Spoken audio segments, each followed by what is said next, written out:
Okay, let's dive right into this. When you picture the famous 1922 discovery of King Tutankhamun's tomb, you probably imagine this incredibly romanticized treasure hunt, right? The dramatic moment Howard Carter breaches the ancient seal, holds up his flickering candle into the darkness, and whispers that he sees wonderful things. But as an archaeologist, when I look at that tomb, I don't just see a peaceful resting place. I actually see a 3,000-year-old crime scene. What we're really looking at is the glittering final endpoint of what was arguably one of the most grueling, massive industrial extraction operations in all of human history.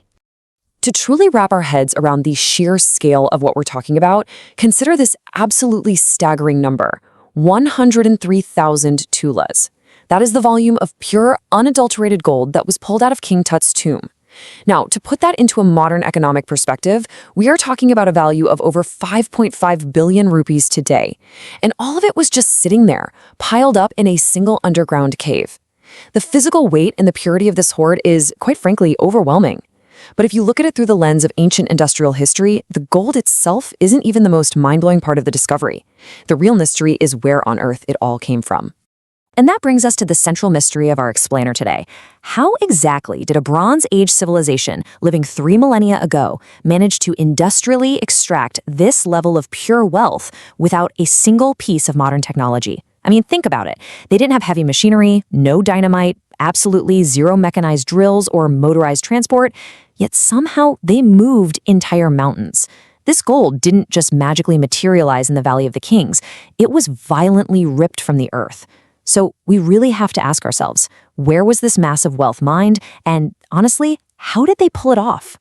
To give you a sense of the sheer effort involved, even today, if you took a fully equipped modern mining company and tasked them with extracting this exact volume of gold straight from raw mountain rock, it would take them several years of continuous, highly mechanized operation. Yet the ancient Egyptians accomplished this 3,000 years ago. This wild paradox is exactly what caught the attention of French gold expert Thomas Faucher. He and his team of researchers made it their absolute mission to solve this ancient puzzle. They knew the gold had to come from the mountains, somewhat near the Valley of the Kings. But if you know the geography of Egypt, you know there are thousands of mountains surrounded by vast, empty expanses. Finding the exact ancient mine was literally like trying to find a needle in a massive, arid haystack. Section 1. Tracing the ancient network. To actually track down this gold, researchers really had to step into the shoes of investigative archaeologists, following a ghostly trail across one of the most unforgiving environments on the planet. We're talking about venturing into a harsh, bone-dry desert landscape sprawling over 136,000 square kilometers. Just imagine traveling for hours and hours through nothing but barren wasteland. But then, deep in the desert, they stumbled upon a massive clue, a completely dry ancient well right at the base of a mountain. And the real breakthrough? Hidden beneath that mountain was an ancient, temple-like room. Inside, they found 3,000-year-old wall paintings that acted as an intricate map. It proved the Egyptians hadn't just blindly wandered out into the sand. They had engineered this incredibly calculated logistical network, setting up highly organized rest areas every 70 to 80 kilometers just to keep their workforce alive during the brutal trek to the extraction sites. Okay, moving on to Section 2, Stone, Tools, and Hard Rock. So, following that painted map and traveling for 2 grueling days deep into the arid desert, Faucher and his team finally hit the jackpot. They uncovered the beating heart of the entire operation, a 3,000-year-old gold mining camp hidden completely away from the world. And it's here that the true, gritty industrial reality reveals itself. Because they didn't find any sophisticated excavation equipment. What they found were highly specialized, incredibly dense stone pounders, mostly made from extremely hard igneous rock like basalt or granite. This was a pure brute force operation. Laborers used these massive, heavy, handheld stones to repeatedly and violently crush the solid bedrock. Just try to imagine the deafening echo of stone smashing against stone, day in and day out, as these workers literally broke the mountains apart by hand to expose the raw materials trapped inside. Let's actually walk through this grueling industrial workflow, step by step.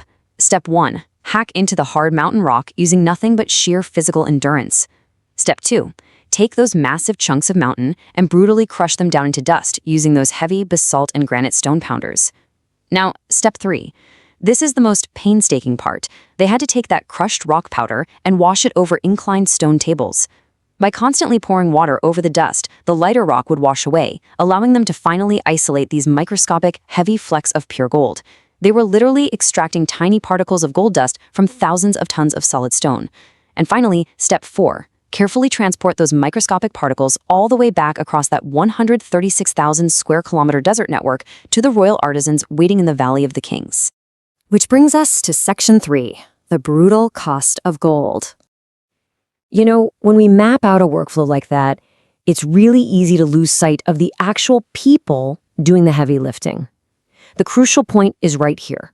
We absolutely must shift our perspective away from the shiny end product and look directly at the gritty, human toll of this ancient industrial machine. Get this. To produce just one single spoon of gold dust, it took 100 laborers working day and night for an entire week. Just sit with that fact for a second. Now, think back to those 103,000 tolas found in King Tut's tomb. When you do the math on the human capital required to produce that much wealth at a rate of 1 spoon per 100 men per week, it is completely staggering. It reveals this agonizing, life-consuming reality. Thousands upon thousands of laborers spent their entire lives literally working themselves to death in the blistering desert heat just to produce the raw materials for a single king's burial. Ultimately, we are looking at two completely different worlds. On one end, you have the harsh reality of the desert extraction camp, microscopic gold particles violently crushed out of rock by hand, an entire operation built on lifetimes of grueling anonymous labor. And on the exact opposite end, you have Howard Carter's famous 1922 discovery, over 5,000 glittering artifacts, beautifully transformed into royal crowns, iconic masks, and intricate jewelry. The collection Carter found was so massive, it actually took British archaeologists an entire decade just to catalog the list of items. But that magnificent art of the royal court, it was entirely 100% dependent on the invisible suffering taking place out in that desert camp. So, the next time you see a picture of that famous golden mask of King Tutankhamun, or really, the next time you marvel at any ancient wonder across the globe, I want you to stop and ask yourself, whose lifetimes were spent building it? Because history is so often written by the kings who commissioned the art, or the explorers who discovered it, but the true foundations of these ancient wonders, they were laid by the rough hands of thousands of unnamed laborers, armed with nothing but heavy stones, enduring the harshest conditions imaginable.